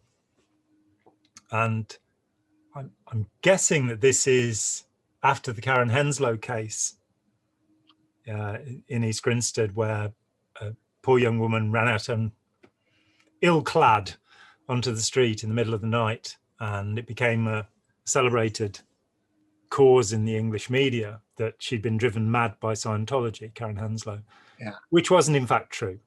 It was one of the many things I investigated over the years, and I found somebody who was actually living in the household with at the time who said no, she had psychiatric problems and had come into Scientology. So they weren't to blame for that one. They didn't make it any better, that's for sure, and they didn't show any competence in the handling of her situation. Curiously, the person that I interviewed was not a Scientologist, but happened to have been living with a Scientologist husband in the house at the time. Yeah. She was very thoroughly opposed to Scientology with very good reason indeed. I suppose I can talk about that. Her name was Marion Small. Her husband was Lensworth Small, who was a solicitor of Caribbean extraction. And they had 2 children. The daughter was called Fiona. And I knew Marion very well. I spent time with her over years. She was a friend. She'd never been in Scientology. She'd done everything she could to support her husband. He got himself into all kinds of trouble by giving the money he should have been paying to the tax people to Scientology. And she had one night left. She was a nurse, and she'd one night left their daughter Fiona, who I think was 3 at the time, in the care of her husband Lensworth. And Lensworth had heard her crying and decided that that was being down tone in Scientology terms. Yeah. And that he wasn't going to do anything about that. He heard her banging her head against the wall, and he decided that that was, similarly not a behavior that should be responded to. She managed to incur brain damage. Yeah. In her desperation over the hours of trying to get her father to care for her. And she lived to be 14. And it was an example of this type of attitude of she was being, a little suppressive, or she was being a potential trouble source. Yeah. And so the best thing to do is to ignore such people. Ignore it. Whereas in fact, she was being a 3-year-old. Yeah. Who needed the attention of an adult, and there wasn't one present. So really dreadful. Lensworth is no longer with us. Yeah. No idea what happened to Marion. It's 27 years since I last spoke with her, but Yeah. she was a remarkable woman. Such people make trouble for others. We are, but this surrounding such personality, we find coward or ill associates. And Helen O'Brien, who was the head of the Hubbard Association of Scientologists, wrote a book called Dianetics in Limbo. And in that book, she recounts the promises made by Ron Hubbard to her partner, John Neugebauer, John generally called Neuger, about how he could get him out of the trauma he felt from having been in charge of a bulldozer that pushed the bodies into the trenches after the island wars against the Japanese, pushing the Japanese back, that he just couldn't get it out of his mind. Yeah. And Hubbard failed him in that promise. And as I worked over the years, I found so many cases of people who'd been offered something. And I talked with many people who were ill, who surrounded Hubbard, and because they had money, their money was taken and they were taken and nothing was offered to them. Karen de la Carrière, who is one of only 8 people to achieve that, the absolute pinnacle of Scientology training, which is the class 12 case supervisor, told me in one of the interviews I've done with her about, people would be referred to the Flag Land Base in Clearwater, Florida, and told they could cure anything there. And of course, she was in charge of it. She was the person in charge of the technology there. Yeah. And she was going, what could I do for these people? We didn't have anything to help them. And she talked about a man who'd paid $50,000, having been promised that his case would be cracked, everything would be sorted out. And otherwise, he was going to commit suicide by jumping off one of their buildings. And you get to these, he was surrounded by cowed people. When you look at descriptions of Ron Hubbard in La Quinta, where he was making his tech films, I don't believe a single one of them is available. I think Miscavige had the sense to say, this is rubbish. Yeah. Hubbard made tens of these little things. They were appalling. They were. The only one I remember was the one with David Mayo in, with a fedora hat on and dressed in a costume and obviously feeling very awkward. And he talks about the suppressive person. At the end, he says, and if this film is lost, you'll know what happened. And it was lost. And I did know what happened. But he bullied people, into being terrified of him. I interviewed people and read testimony at from the Clearwater hearings about people who'd been at La Quinta. And they lived in abject terror of Hubbard. Yeah. So cowed associates. At 6, number 6, we have the antisocial personality habitually selects the wrong target. If a tire is flat from driving over nails, he or she curses a companion or a non-causative source of the trouble. If the radio next door is too loud, he or she kicks the cat. If A is the obvious cause, the antisocial personality inevitably blames B or C or D. So in 1950, I have made 272 clears. None of whom has ever appeared. In 1951, I have cancelled the Dianetic procedure because it is hypnotic. It was reintroduced in 1977. In 1953, here's a new way of doing it, 54, 55.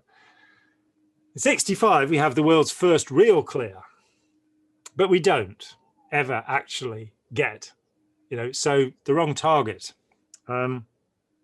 What is the target of Scientology? And Hubbard chose his target ultimately. It was the reactive mind, which then, as he wandered off the path, became the R6 bank that had been implanted 75 million years ago, making us unclear.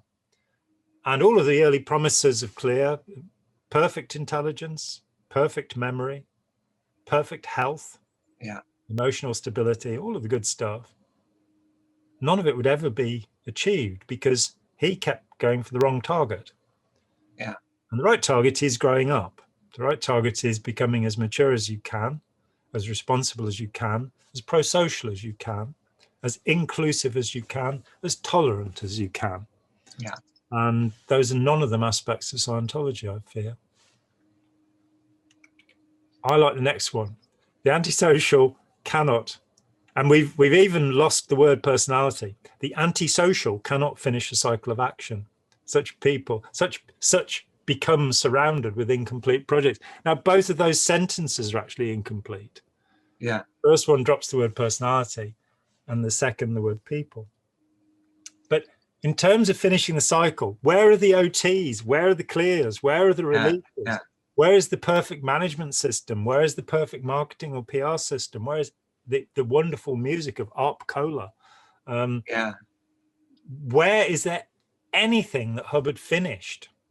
He couldn't even finish a book. You know, he would write something and then somebody else had to rewrite it, which of course, John Sanborn for 24 years was doing that. He told me that one of the first things Hubbard gave to him was Hymn of Asia, 54, and he said, here.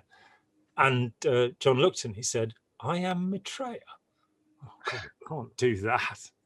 And eventually, 20 years later, it twigged that he could turn it into a question and it would sound more reasonable. Am I? But Hubbard never looked at those redrafts. He couldn't finish things. He couldn't. All writers do a second draft.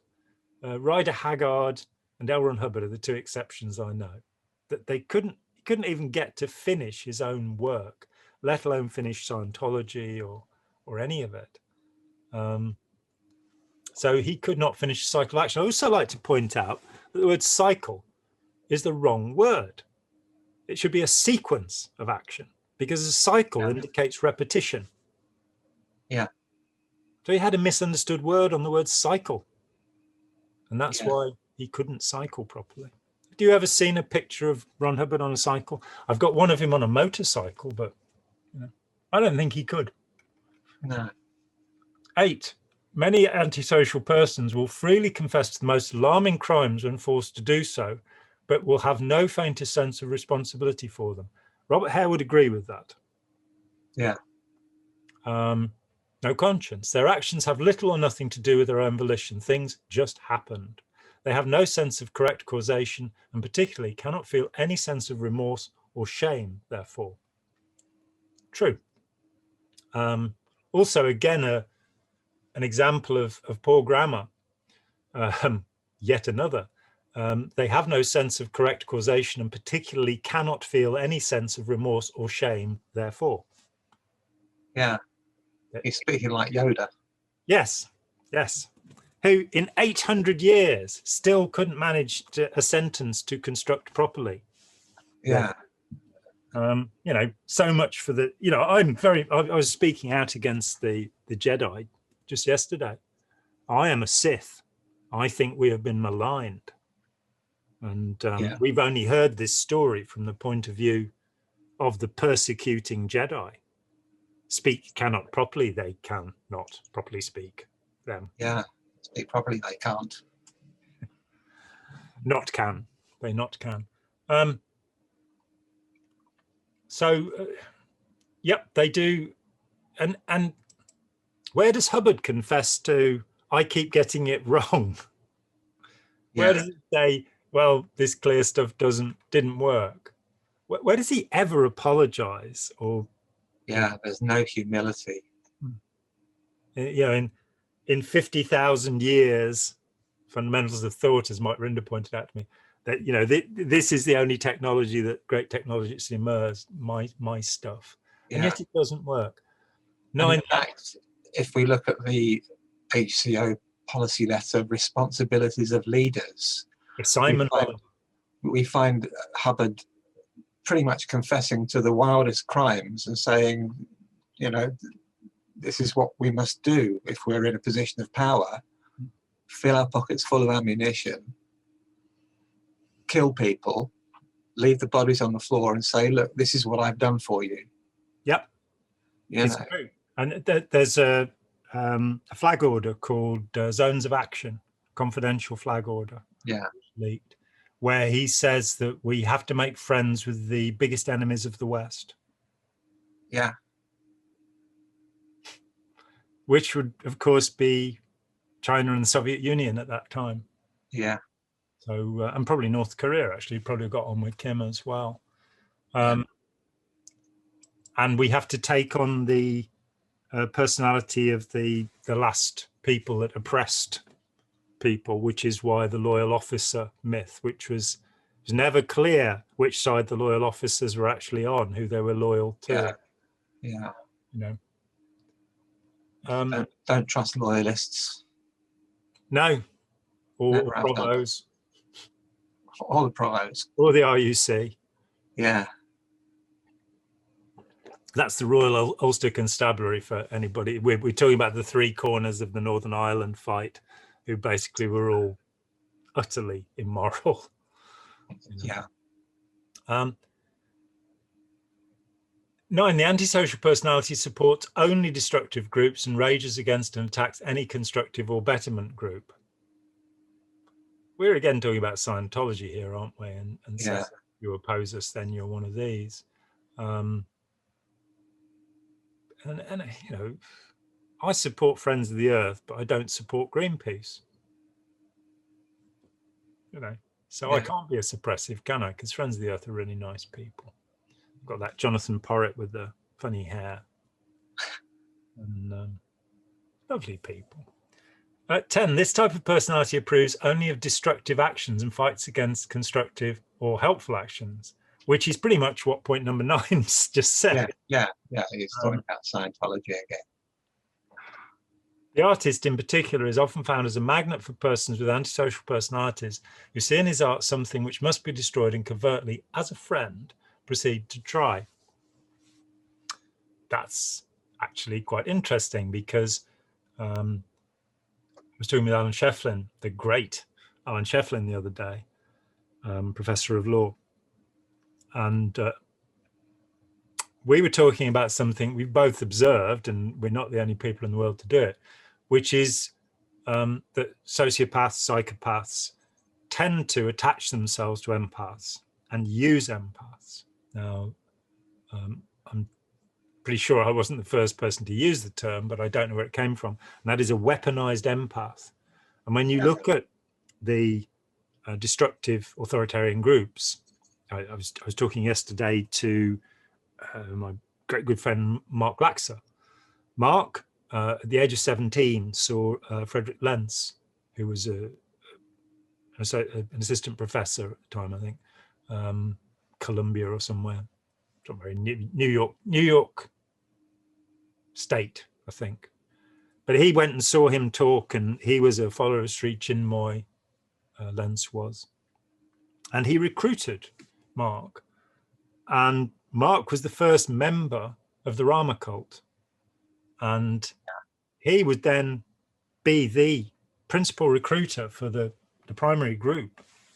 And you could not wish to meet a more compassionate, decent man than Mark Laxer.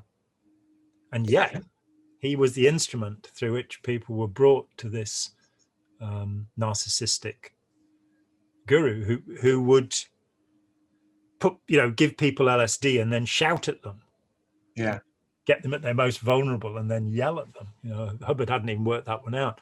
But it seems to be such a commonplace. So many of the people, I talked about my friend Ira Chalef earlier.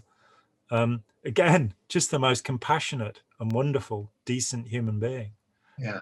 And yet he was used as an instrument by Ron Hubbard, as was, say, Hannah Whitfield, Hannah Eltringham, and Karen de la Carrière. I have met so many high-ranking Scientologists. They were not, it wasn't only them. I don't think I would say that Otto Roos was an empath. He's a decent bloke in my experience of him, but he doesn't have what I call the empathy disorder.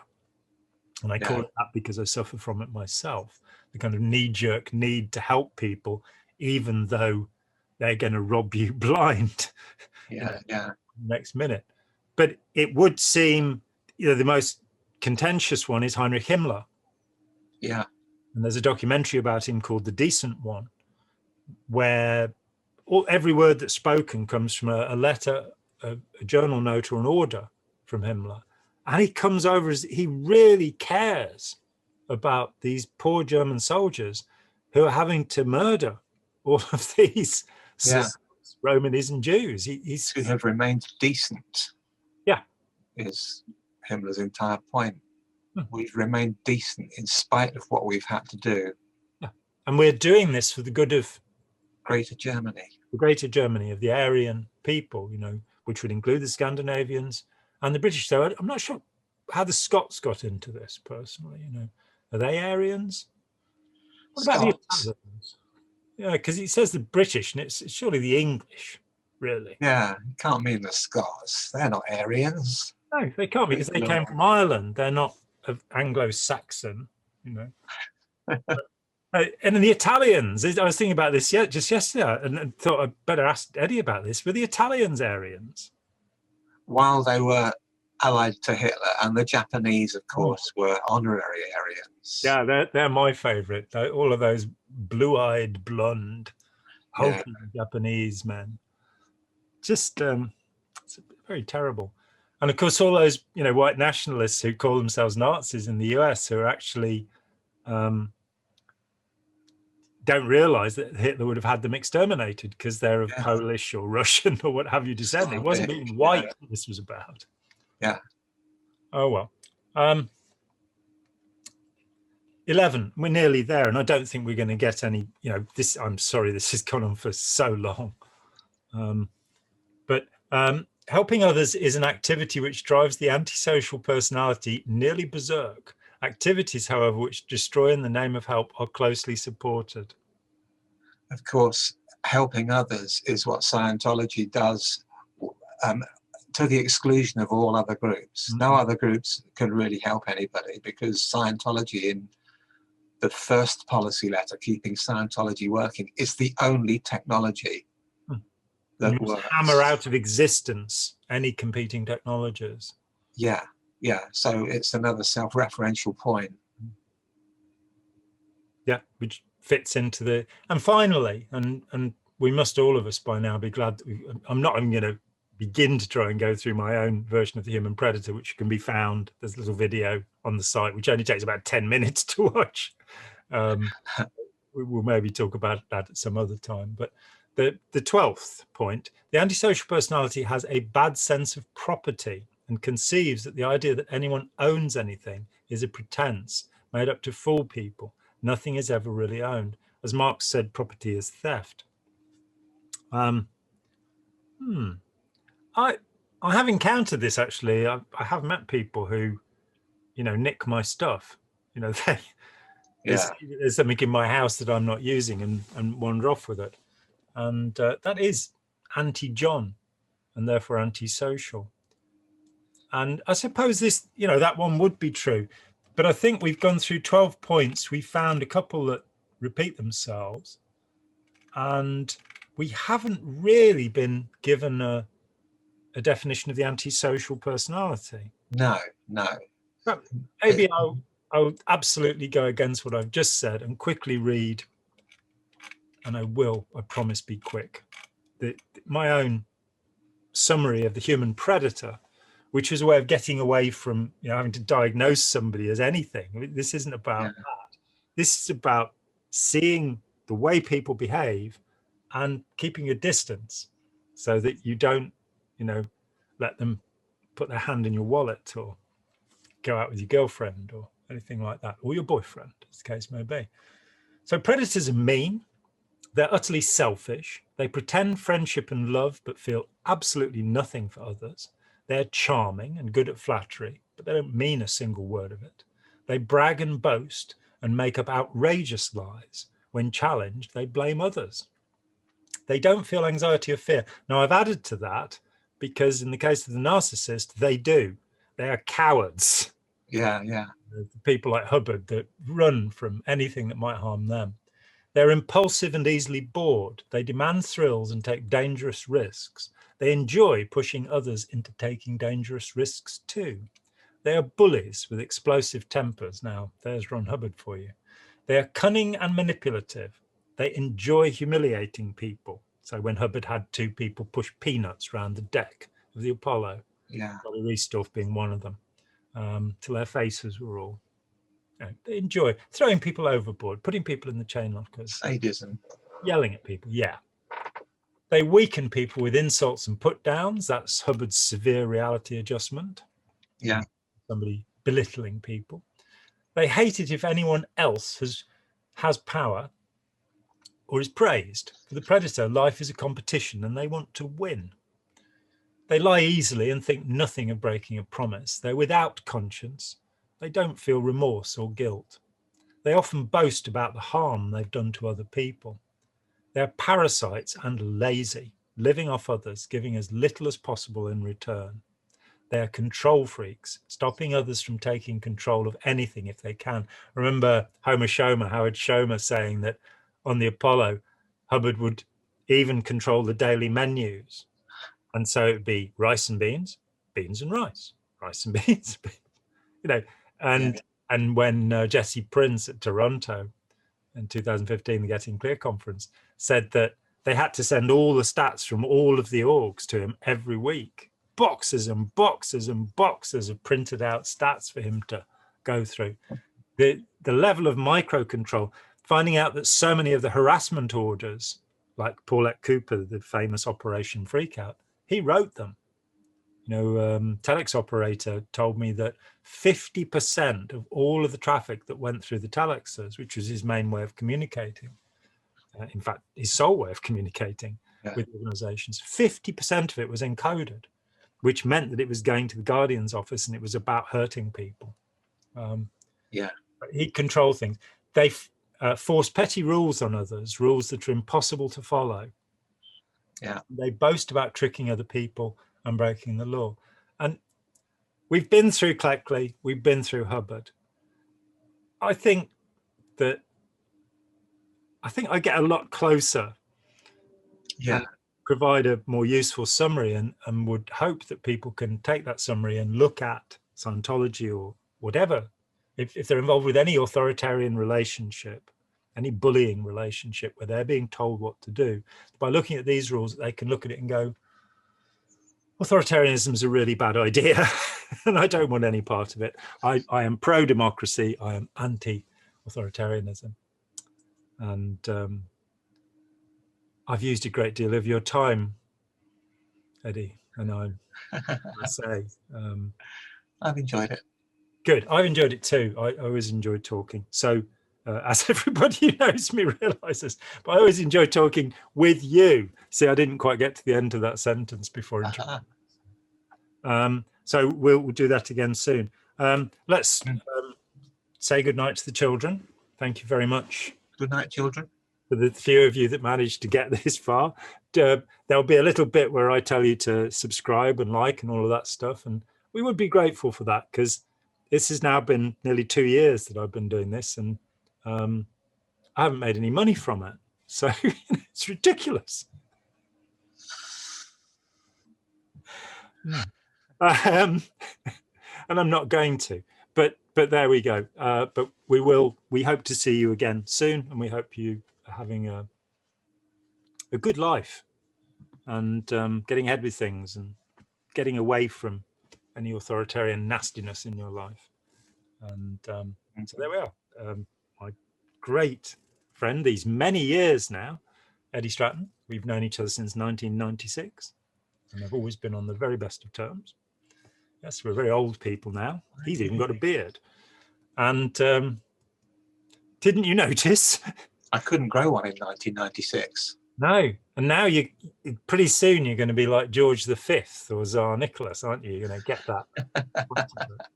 And then you'll start World War I. Okay.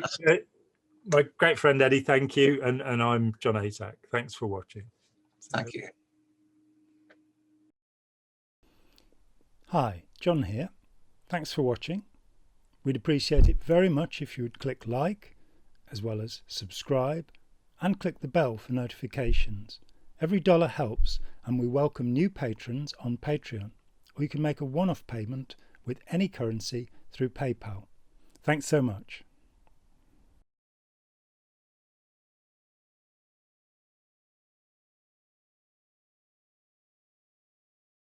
All of my best friends are orcs, actually.